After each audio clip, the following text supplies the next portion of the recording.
और आइए अगली खबर छत्तीसगढ़ से, जहां पहले चरण में 20 सीटों के प्रत्याशियों की किस्मत कल ईवीएम में कैद हो गई, तो साथ ही दूसरे और आखिरी चरण का प्रचार भी तेज हो गया है। छत्तीसगढ़ के बालोद से प्रियंका गांधी ने धान की कम कीमत को लेकर पीएम मोदी से सवाल दागा, तो साथ ही केंद्र सरकार पर चंद उद्योगपतियों की मदद करने का आरोप लगाया। हालांकि मध्य प्रदेश के चुनावी दंगल में उतरे केंद्रीय मंत्री अनुराग ठाकुर ने भी आरोप लगाया कि कांग्रेस की पिछली सरकारों ने सिर्फ गरीबी हटाओ का नारा दिया, लेकिन गरीबी की बजाय गरीबों को ही हटा दिया।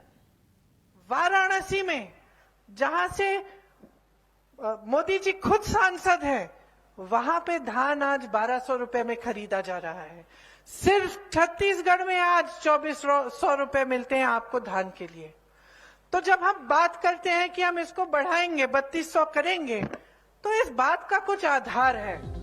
छत्तीसगढ़ के चुनावी चौसर में पंजे का परचम लहराने उतरी कांग्रेस महासचिव प्रियंका गांधी ने बालोद से वाराणसी का जिक्र कर बिलाई माता की।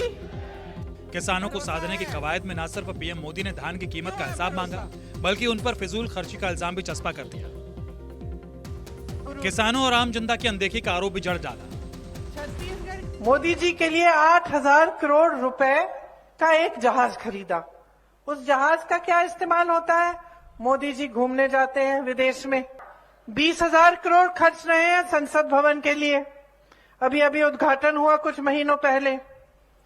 जब उन्होंने ये घोषणा की, उस समय मैं उत्तर प्रदेश में काम करती थी। उस समय गन्ने के किसानों का जो बकाया था वो 15,000 करोड़ रुपए था। किसान सब सड़क पे थे। गन्ने के किसान बकाया मांग रहे थे, बाकी किसान कह रहे थे कि हमें ये काले किसान के कानून नहीं चाहिए। जीवन रेखा है ये। बालोद की चुनावी रैली से प्रियंका गांधी ने बीजेपी पर बड़े उद्योगपतियों की मदद का इल्जाम भी लगाया। पर मध्य प्रदेश के सागर में कमल खिलाने के वास्ते बीजेपी के प्रचार में उतरे केंद्रीय मंत्री अनुराग ठाकुर ने कांग्रेस पर गरीबी हटाओ की जगह गरीबों को हटाने का इल्जाम लगाया। भाजपा की सरकारें बड़े बड़े उद्योगपतियों के लिए बन रही हैं और उन्हीं के लिए चल रही हैं। जैसे मैंने कहा, आपकी संपत्ति उनको दी जा रही है।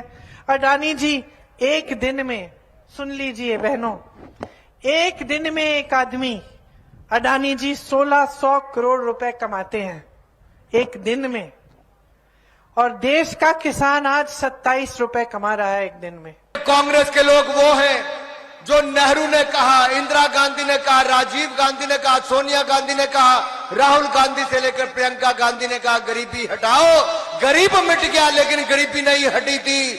अब मोदी सरकार आई है, 13.5 करोड़ गरीब गरीबी रेखा से बाहर पिछले 5 वर्षों में आए हैं। प्रियंका गांधी ने जाति गणना को लेकर भी मोदी सरकार को कटघरे में खड़ा करने की कोशिश की, लेकिन बीजेपी ने कांग्रेस पर परिवारवाद और भ्रष्टाचार के आरोपों की छड़ी लगा दी।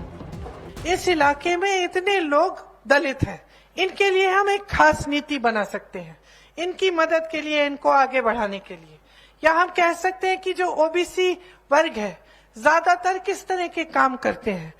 ये बढ़ाई का काम करते हैं, जैसे मजदूरी का काम करते हैं, और अन्य ऐसे काम हैं जो ज्यादातर ओबीसी वर्ग के लोग करते हैं। अब आपने मोदी जी से बहुत बार सुना होगा, वो कहते हैं कि वो खुद ओबीसी हैं, कहते हैं कि खुद ओबीसी वर्ग के लिए खूब काम करेंगे, आगे बढ़ाएंगे। और हम जब कहते हैं कि भैया गिन तो लो, आप काम करना चाहते हो, आगे बढ़ाना चाहते हो, मदद करना चाहते हो, तो गिन तो लो कितने लोग हैं, किस जाति के। मोदी जी कहते हैं कि गिनना ही नहीं है। पनडुब्बी घोटाला, कभी जीजाजी घोटाला। अब जीजाजी आजकल नजर नहीं आते, दीदी नजर आती है। लेकिन दीदी चुनाव में नजर आती, 5 साल नजर नहीं आती है। छत्तीसगढ़ में दूसरे और आखिरी चरण का चुनाव 17 नवंबर को होना है, जबकि मध्य प्रदेश में भी 17 नवंबर को ही एक चरण में चुनाव होने हैं। जाहिर है, प्रचार के लिए अब सियासी दलों के पास महज 9 दिनों का मौका है और कोई भी इसमें चौका जड़ने से चूकना नहीं चाहता। विपिन श्रीवास्तव, भोपाल, न्यूज़ 24।